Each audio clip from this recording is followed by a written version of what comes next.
Germany and the U.S. say they are prepared to send armored vehicles to Ukraine. Berlin will send Marder Infantry Fighting Vehicles and a Patriot missile system to help Ukraine in its defense against Russia's invasion. The U.S. is sending Bradley Fighting Vehicles. Germany has been under mounting pressure to deliver battle tanks and infantry fighting vehicles long sought by Kyiv, especially after France agreed to supply light tanks to Ukraine yesterday.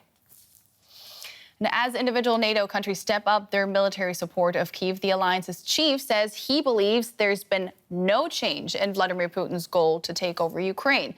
Jens Stoltenberg told an audience in his native Norway that it was dangerous to underestimate Russia. Let's have a listen to some more of what he had to say. So, the reality is that if we want a peaceful, negotiated solution, where Ukraine can remain an independent, democratic nation in Europe, we have to support Ukraine now. Weapons are the road to peace. It is dangerous to become dependent on authoritarian regimes. It is about our security. Business is also politics. This is a more dangerous world. And it is even more important that we, who believe in democracy and freedom, stand together. And I can now speak to Christine Berzina. She's the managing director of the German Marshall Fund North and joins us tonight from Washington, D.C. Ms. Berzina, good to see you. Stoltenberg says weapons are the way to peace. Now that France, the U.S. and Germany are providing armored vehicles and a Patriot missile system, how much closer are we to peace? Well, all of these are really important developments to get to a reality that is better for Ukraine, which is necessary to get to a peace negotiation table at the end. In those remarks that Secretary General Stoltenberg gave in Oslo today, there is a discussion of the fact that, yes, most wars end at the negotiating table, but it's important for Ukraine to have successes in order on the battlefield before you get to that table. And that's what these weapons are about.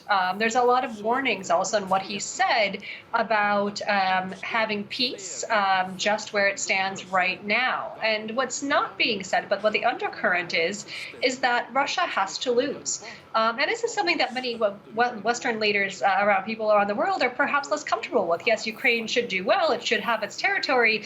Ooh, but maybe we don't feel super comfortable with the idea of Russia losing. And this is really a false dichotomy. Russia needs to lose so that other bad actors, ones that do not want there to be a rules-based international order, actors that want military might and power to be the defining feature on the world stage again, and perhaps China, Iran, North Korea could be put in that basket. They need to learn a lesson from how Russia's attempts in Ukraine fall out, which means effectively that Russia needs to lose. Stoltenberg is not using those words, but it's incredibly important for the right lessons to be learned. And this is not just about Russia, but about everybody else as well. But there doesn't seem to be unanimity on that among even NATO allies, does there? What do you make of Turkey's offer to mediate and reach what Erdogan is calling a fair peace? Turkey is in a very particular position in 2023. There is an important election coming up this year, and President Erdogan wants personally and for his party as well to win.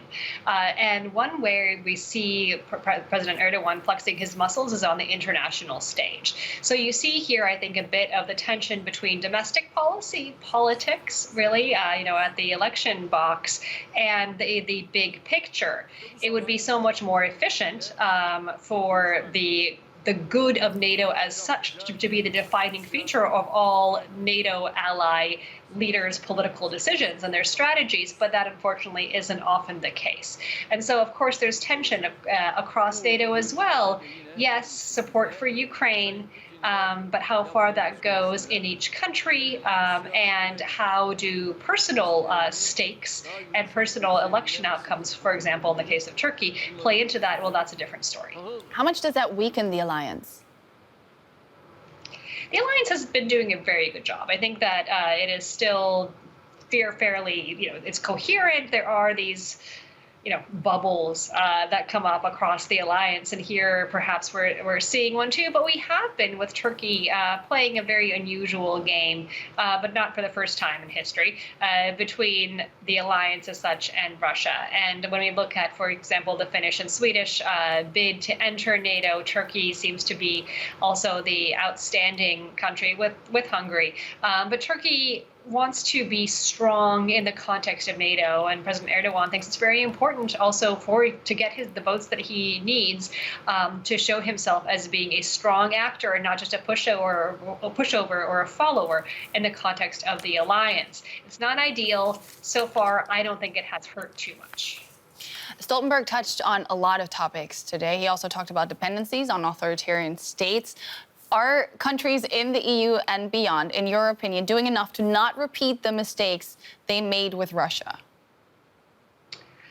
There's a lot of really good rhetoric that we have seen after Russia in terms of, there are warning signs. And, in Germany, even the Zeitenwende and the understanding of maybe it's not just about Russia. Some of the words are there, but practice really is falling behind. It is, of course, very often economically advantageous or convenient not to think about what you're buying when you're buying a good from an autocratic country. But you're often buying relationships. You're buying perhaps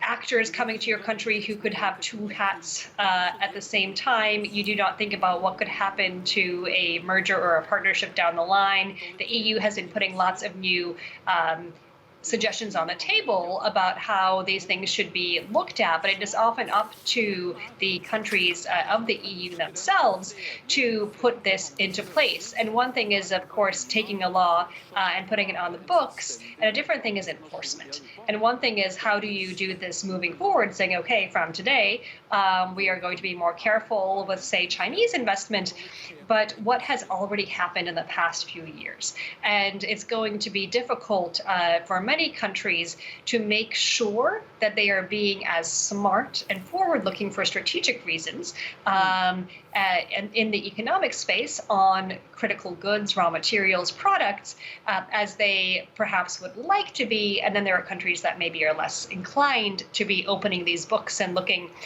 under the rug as much as many Stoltenberg and others would like. And this, of course, is a complicated matter.